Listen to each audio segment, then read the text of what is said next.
Hey guys, welcome to Listen Bitch Presents Tell Me Why You're Special. This is the arena where we don't just talk about love, we talk about what actually sustains it.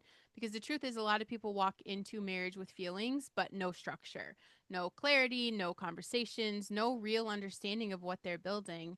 And it works until it doesn't, until maybe money gets tight or expectations clash and things fall apart. And suddenly you're not talking about love anymore. You're talking about assets and power and protection. And God designed marriage to be intentional, not assumed. So today we're going to talk about what people avoid and what it costs them. And my guest today is Arusyak Abrahamyan. She is a family law attorney who has seen what happens when people don't have the hard conversations up front. Ari, thank you so much for coming on today. Let's just start here. Take me inside a case that changed how you personally viewed marriage. What happened? Thanks for having me. Yeah, So I've been in practice for over a decade, so I've seen many, many a cases. lot. And somehow I accidentally started specializing in more high conflict cases because I'm a litigator. So high conflict means people are not, they have exhausted all the avenues of settling and they end up in court, and the Yeah. court will have to make a decision.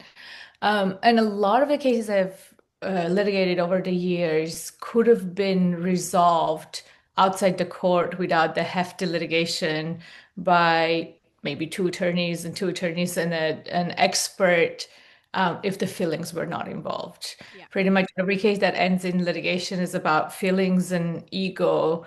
Maybe once every 2,000 cases could have some sort of novel, complicated financial issue, but even those could be sorted out outside the court. Yeah.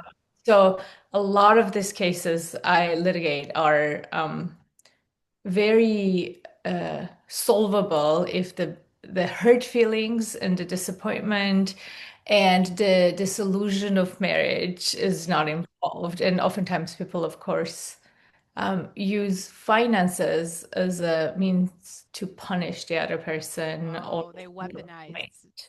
Yeah. yeah. So I think the ones that are that stay, so there's two cases, two type of cases, the long marriages and extremely short marriages. Mm-hmm.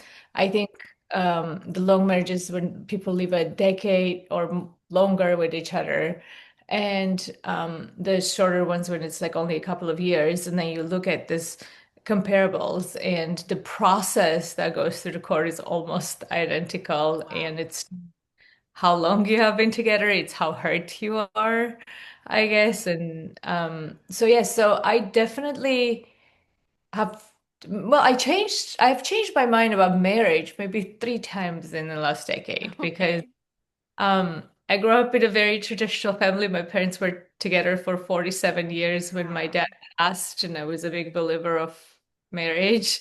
And then I accidentally fell into family law and became a family lawyer. I think the first 3 years I was very disillusioned. I thought nobody should get married, basically. So Yeah. it was my first impression after doing litigation. And then I tried, and my brain was trying to figure out like, okay, you should still get married, but you shouldn't get married if this, like trying to figure out some rules for myself. I think after a decade, I believe in marriage somehow, but I believe in marriage with prenups, and a lot of Ah. the different conversations uh having prior to getting to the point. I think marriages are great partnerships. There's some really great marriages out there. People often talk about wealth building. I think marriages are a great mechanism to build wealth. Yeah. Obviously, two incomes are better than one, but it needs to be a little bit more planned out, I would say, and more thought through. And finances are more important than people think. I think Yeah. people are very uncomfortable to talk about money. So yeah, so there's not like a particular case that a lot of my cases are very entertaining in a way Of because course. learning about people, but I think just the overall experience of what is, I think the institution of marriage is not serving people the way it used to Yeah. serve before. And I think the attunement, the fixing of it in this day and age is the process of signing prenups. Yeah.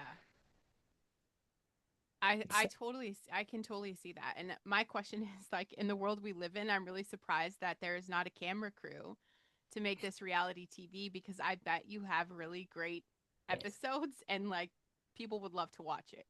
Yes, and it's interesting.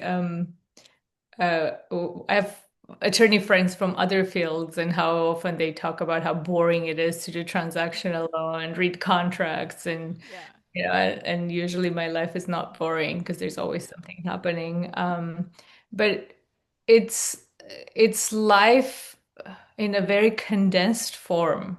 Yeah. So when you do these divorce cases, you learn about their children, you learn about their finances, you learn about their emotions. It's a very fast-paced, quick stories that I get an insight about. In one meeting, clients talk about their entire marriage. Or Right. they try to. So Yeah. it's a very fast way of getting to know people and their lives and their Right. stories. And some of those stories continue to play out throughout litigation, and some of those stories just end at, the time they file for divorce. Yeah. So it's an interesting profession, to say the least, to Yeah. understand life and marriage. It's you never know what you're gonna get. No, no. Every day is like a surprise. Yeah, and I try to like see what to expect, but Yeah. I've taken cases when I have thought, oh, this is going to be easy, and then it turns into a very big, high conflict, years of litigation. I've tried some cases when I thought, okay, well, there's some complicated issues, and then people realize that maybe they shouldn't litigate, maybe they should save the funds for their children's college. Um, and so yeah, it's very hard to predict, and sometimes I try to understand their personalities because I believe the way the dynamics were in the marriage are going to be during divorce. I Right. think people come and say, "Oh, my ex always gets what he or she wants." The Yeah. expectation is that that person will always try to get what he or she wants. Yeah. So there's some interpretation of, how life was before marriage that is going to reflect in what In the divorce is case. going to That be. makes sense. That makes sense. Yeah. Well, you see these high conflict divorces. Like, what is the point of escalation? And money, is money the only real role that plays in those breakdowns? I actually think it's a little bit more complicated. So it's not money or no money. I think money in America is very personal. Yeah. I think people tie their personal worth to Identity. exactly. Mm-hmm. So it is still ego and it's still hurt feelings and it's Yeah. still um, disappointment about the uh, illusion they had how their Yeah. marriage would work out, but it interprets in fights about marriage and about money. Right. So I wouldn't know like how different it is culturally in other cultures because I haven't litigated in other cultures, but I tend to believe in America we tie too much importance to money. Yeah. And it's kind of interesting. It's almost like there's no amount that we're teaching children or teaching people to say, okay, well, after this amount, you're going to be fine. There's no, the more the better mentality very quickly interprets into people's understanding of their quality of their marriage Yeah. and what to expect from the other party.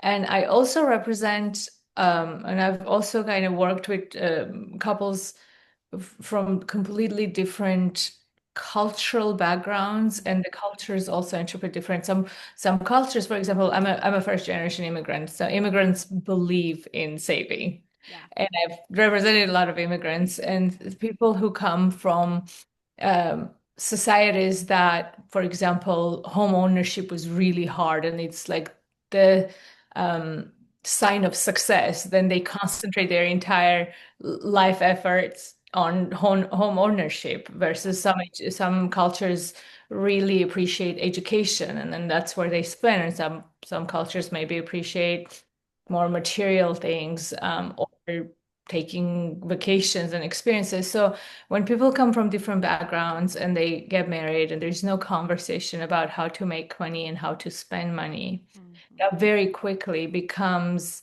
an issue of hurt feelings and disappointment. And sometimes you look at these couples and you look at the assets and you're like, there's enough money to go For around to everybody. solve all of these problems. Hmm. But when people have numbers in their head of what makes them successful or what makes their husband or wife successful, and that number is not met, it very quickly turns into a divorce conversation. Yeah. So it's very interesting. So I think more when I started practicing family law, I somehow thought people divorce because one or both are cheating. That Right. was my understanding from 15 years ago. Yeah. And very quickly I realized that that's very rare, or maybe they don't tell us, but most of the Yeah. time, I believe our clients tell us everything. It's kind of Yeah. an interesting profession to be. It's like you're between a priest and a therapist.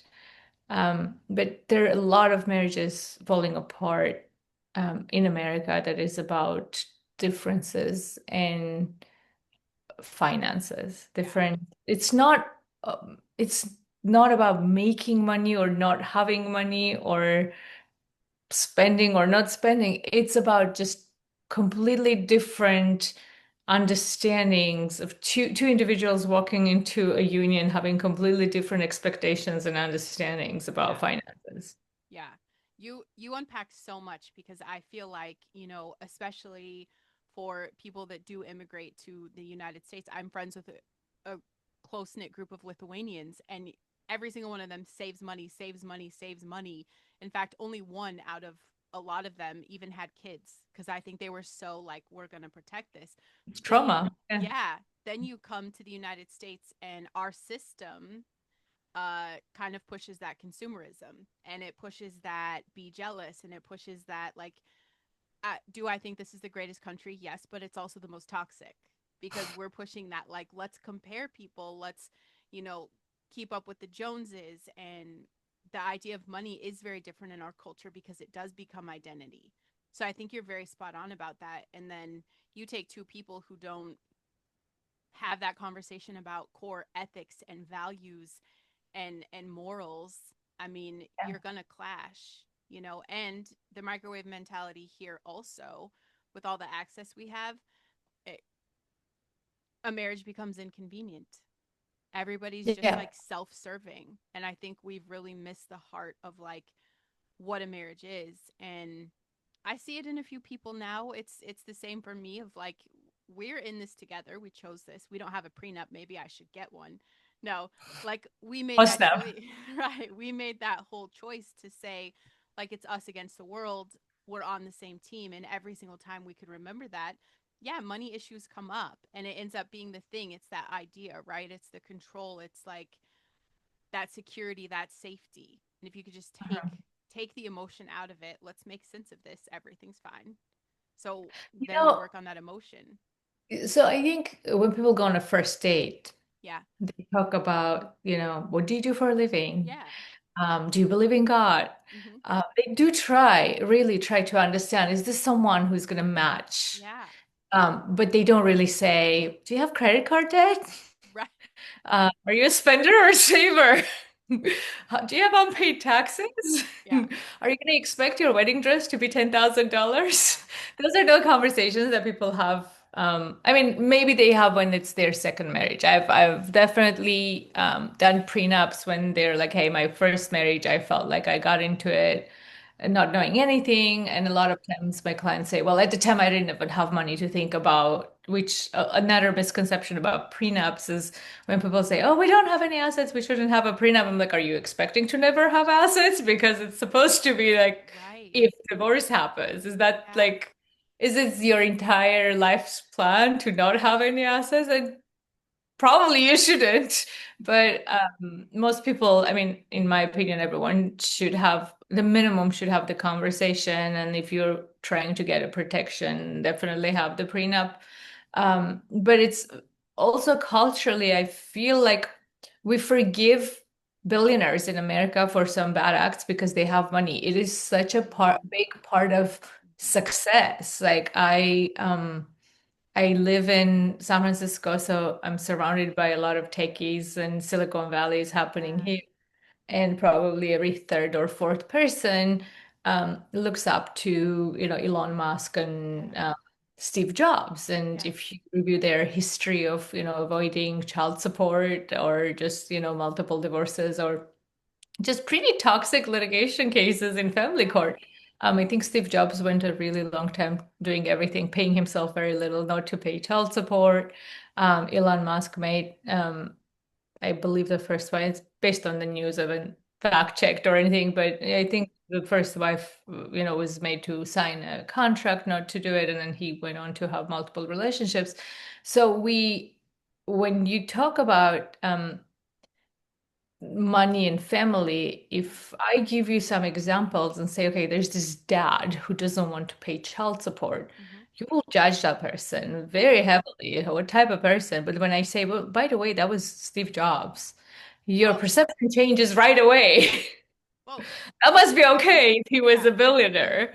And that's where it is complicated in family law. And I think that's where people um, realize that it's very differently judged and how we view people, and the same is in family court.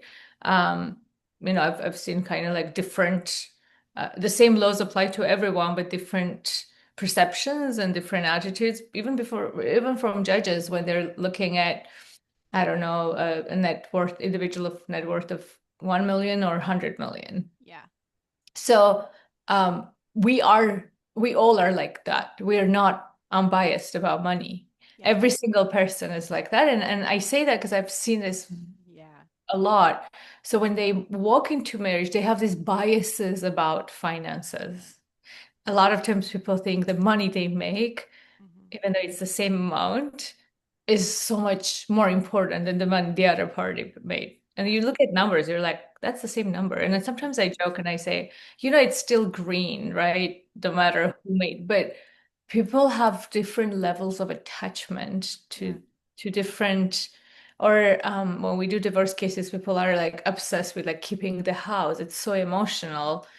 And they, sign away rights to a lot higher value asset For because the emotion. yeah, and that's what I mean when I say financial attachment is very individual and very Yeah. personal, and money is personal. Yeah. Money is way more personal than we all realize, and it is complicated. It comes from your background. For example, the immigrant example you brought up, Yeah. for immigrants, money is a sign of security. Yes. If you were to compare with someone who's born and raised here, they don't think about if someone grew up in a war zone, Hmm. and the only way for them to feel safe and secure is if they have some funds in their checking account because they might need to flee the country because there's Yep. war. Yep. And someone who grew up in America might not think that. So that becomes an issue of security, even though that might never ever be the case in their life, in their Right. new life in America, that it's kind of built in them. And then there's cultures that really believe in spending for good experiences. Yeah. And imagine those two people, one is into saving, one is into spending, Yeah. meeting and trying to create wealth or Right. create family, or they have three kids and one believes in private education, Hmm. the other one says, well, I grew up in a public education system, that was, look at me, I'm not that bad. So there's all these differences that when we do these prenups, we talk about these things. We talk Yeah. about what will happen if you buy a house, what will happen if you start a business, what will happen if stop or continue contributing to your 401k in Hmm. retirement, what will happen if you divorce, and what will happen with spousal support. So these are conversations that are such good conversations to have before. I tell my friends, have the conversations. If you decide to not sign the prenup, I will not be mad at you, but I'll be mad if you don't have If the you don't talk. conversations. Yeah. And I think those conversations evolve too, like as a relationship grows, right? Because my husband and I, like, both spenders, Hmm. okay? Both reckless, didn't have the money sense. Neither of us had that structured, like, it's important to save, it's important to invest. Like, we had no clue. And now, after lots of mistakes and, digging out of financial ruts or whatever you want to call it, now I'm changing the mindset, right? Like it was, but I had the conversation. I'm like, listen, we should do this, this, and this because that's going to align this. Let's set this up. Let's get this paid off, and no more loans right now, right? Like we're not going to do any more credit card debt. Like we're cleaning up the mess, but it's that conversation. It's continually having the conversation. I'm changing. That doesn't mean that he probably has, if he had a chance to go buy a brand new, Corvette tomorrow, hands down, he's going to go do it, right? So, Hmm. but I think just evolving in that conversation, also he is like the provider. Well, let me give you an example about Yeah. this. So you said hands down he'll go buy it. Right. So when there are two people having this conversation, and if you're completely detached, and it's like this is just a practical matter. This is Yeah. just like deciding what type of detergent we're going to buy for the kitchen. It's not a big deal. Yeah. You're going to be okay. Yep. But if you're saying, "Hey, I don't think you should be buying this Corvette," and he goes and buys it the next day, that becomes an issue of hurt feelings because you Yeah. feel disrespected and you feel maybe you're not a team. So Yeah. depends where those feelings go and that conversation, where that conversation goes, and why in some couples that conversation can be resolved, and in others that ends in divorce. It's Yeah. that personal attachment to that conversation, personal, like how much ego and how much hurt feelings, how much you tie your personal success, personal Yeah. security to that conversation. Yeah. For someone could be like, oh, well, it's just another purchase. That's fine. Life is long. We'll And I make would be. I'd be like, great. We'll just have to dig our hole great. out later, right? And There's someone in your place could have been like, well, but I just lost my partner in this. We were partners and against my will. So that's what I mean when I say it's personal. Money is so yes. personal. The same amount of money you and I can look at Right. the bank account having $100,000 and we can have completely different stories about it. Right. Is it, what is that? How do you have that conversation to check the emotional temperature? I think Cuz we should really work from early on. I have a 5-year-old daughter, and yeah. I work with her from now on to not tie any shame to money. Yeah. Like for example, I don't say stuff like, oh, it's too expensive, or Yeah. yes, we should buy or we shouldn't buy. I usually just say like, is that a good decision? Just like Yeah. let's think about it. Is that a good decision? Because I want her to be as detached as possible. And I've noticed in a lot of this very successful men I have represented, they're the ones who make this really, really big risks, that make risks in business, whether they're investing enormous amount of money in stock market or just in tech startups. A lot of this men, they have one thing in common. They're very detached from the outcome and the money. It feels like the same process would have given anxiety to probably like every other person in the room. And then there is this one guy who says, okay, oh well. So I think there's something about being detached is a better problem solving. So I think a good example is like me being an attorney, and it's not my money. I'm not losing my life savings. And Yeah. so I'm very detached. I look at it and say, this is logic. When clients say, I want to keep the house and say no to $4 million worth of NVIDIA stocks, Right. I say that house is not worth $4 million NVIDIA Right. stock. I remember back in the day, Bitcoin was becoming a thing, and Yeah. it was a very common conversation. I would have to sit down with clients and say, hey, think about it. It's really risky. What can you do with this Mhm. Bitcoin if that goes to zero or that goes really high? But I have this because I don't have, it's not my Emotional life. I attachment. can, yeah, I can attach logic. I can attach, Yeah. and every single person I represent who don't have the logic, they're way smarter than I am. They can use their logic. Yeah. It's there's not like a high level financial knowledge that I'm passing on. I mean, we get certain level of financial knowledge because we deal with different financial situations. But a lot of the clients I've represented will know that. It is because they're attached emotionally. So I think Mhm. removing shame from very early on from anything money and not tying your self-worth Yeah. to money is a really good way of living and is a very good way of solving issues with money.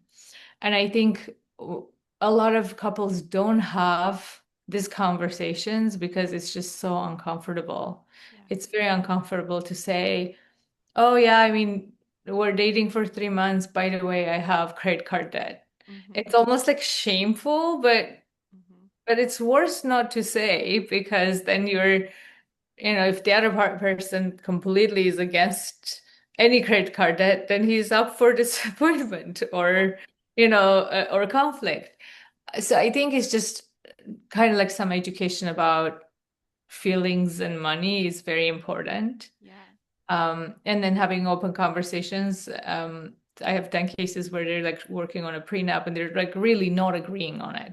Just Yeah. they're like, no, we're not agreeing. They're like 4 weeks away from their wedding and they're Mhm. just not agreeing how it needs to be done. And I tell people, I'm like, look, you need to take some time off. You need to take, a romantic, weekend in Napa or Sonoma or Yeah. whatever is closer to us. And just think about it and think about, alternative. Are you not going to get married? But you can apply the same process to marriage. So are you going to Mhm. get divorced over this? But people let it compile to a level that it hits the point of divorce. The breaking point, Because, the lack of yes, communication. if it's one Corvette and Yeah. it's solved that weekend, Yeah. that's different than if it's a Corvette and then you're disagreeing on taxes and then Mhm. disagreeing on a vacation and then you agree on a vacation, but there's some like emergency situation happens and then you realize you thought you had more money, but the other side, like it's usually like Mhm. combination of it. But another thing that is very common in family law is just not being aware of finances, which, by the way, women do more often than men do. Yeah. Uh, it's just also like knowing where you stand as a family, where your finances are. You would be shocked how often I do cases where I'm like, "How much does your soon-to-be ex-husband earn?" And people look at me saying, "I signed tax returns, but I don't know exactly how much." Yeah. So I believe this is all because of that shame about money or uncomfortable about money. They're Yeah. together, they're married, and they're saying, but it's his money, he made the money. Mhm. So it's uncomfortable to ask, but we're raising 3 kids together. Right. Right. I So see yeah, that. there's a lot of emotions tied to that as Yeah. well. We are coming up on our time, so I want to ask one last question for my listeners because I have a lot of entrepreneurs that tune into this show. Um, what is the biggest thing, first of all, that they should be thinking about before getting married? And what would be your advice to start the conversation? Like, what's the icebreaker, the first Mhm. question that they need to ask? So for entrepreneurs, uh, protecting the business, and there's this misconception that if the business doesn't make a lot of money, business is not worth anything, but Yeah. that's not necessarily true, right? So Uber was not making profit until it went IPO and it was like heavily funded by VC. So there's a lot of companies that continue building goodwill in a business, but not necessarily generate income. Yeah. So for entrepreneurs, it's like you need to figure out what will happen to your baby once you get married. And there's the time that you spent before marriage that you created this business, and there's going to be the time that you're going to spend during marriage Mm-hmm. that is going to grow that, but that automatically gives the other spouse interest in a business. So having full understanding how it would work. And some people say that's fine, my spouse should have an interest. And some people say, no, if we're going to get divorced at some point, I want to have 100% control. And in some businesses, if you want to bring in investors, investors don't like the idea that a non-founder partner or spouse will automatically get interest in your company Yeah. without being involved just because they're married. So you want to protect the business itself. Um, Conversations, I mean, I've seen a lot of different conversations. I think sometimes a lot of this emotional sides, I learn more from my clients than the clients learn from me. Yeah. I think one way to put prenups is it's insurance, right? So when you buy car insurance, you're not waking up in the morning and saying, I bought car insurance. I have to get into car accidents today. Yeah. So Right. it's very similar. So it is not planning for divorce. It is in case divorce happens, Yeah. you want to be protected.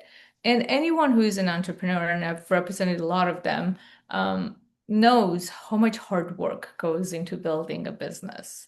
Yep. It's a lot of sleepless nights and a Yep. lot of hustling and a lot of resources and so sometimes a lot of this resourcefulness does not have dollar value. Sometimes they feel like, okay, well, the business would have not been appraised at X number, so why even bother to spend? But that's kind of not how it's done in family law. In family law, we get appraisers, and then they look into the business, they look into marketing value. They now that we look at like social media and how much, Yep. online appearance the business has and stuff like that. So a business that makes almost no income could be valued at some amount. And then if you Level. want to keep that business, you would have to buy the other party out. Or, just the cost of litigation is so heavy that it Yeah. could just destroy your business. Um, I think anyone who is marrying an entrepreneur knows how much the business is worth for them. So I think most people I've represented have noticed that, compassion for this person is working so hard on their business. Yeah. So just kind of structuring it as, this is more of an insurance for the business or insurance for finances. And if the business goes big and they're together, I always tell Right. people get a prenup, Mm-hmm. but marriage loves generosity. Yeah. So if the business is successful, you're spending on your happy marriage, great. That's not the point of a prenup. The Yeah. prenup is only if divorce happens. Yeah. I love that perspective. And I mean, you hit that spot on. I'm sure that hits home for a lot of people. So this is the part of the show, Ari, where I get to tell you what I think makes you special. And it's not just that you understand the law, it's that you have seen the patterns.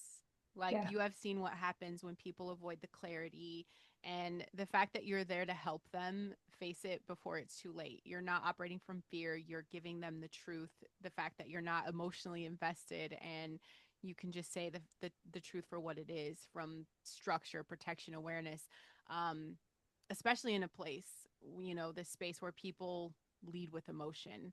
You are bringing that clarity, and I think that's incredibly powerful. Also, I almost feel like I'm kind of jealous, like I got in the wrong profession because you seem to have a lot of like fun in your job. You're You entertained. work with happier people than I do, though. Yeah. I feel like it would be so much fun. So I mean, it's incredible. To everyone listening, you guys, love is not enough. Let's just call it for what it is. Love without clarity, love without communication, love without that structure, without a foundation, it's going to get tested. And if you can't talk about the hard things now, life is going to force it on you later because God did not design relationships to run on assumptions. He designed them to be built intentionally with both parties fully invested and involved. You guys have to be radically honest. Please remember your message, even the relationships that didn't work, even the conversations that you avoided, even the lessons you learned the hard way, because that is where our real growth and our human potential comes from. If this episode hit, please make sure you share it with someone who needs it. There's someone that would love Ari's conversation. First of all, probably to give you a job idea, because how fun would this be? And the fact that you could be detached and be the solid ground for people trying to navigate something wild, I think would be fun. But just share the show out. And if you guys are ready for the hot seat, come tell me why you're special. Ari, thank you so much. This was fun. Thanks for having me. Thank you. It was great meeting you.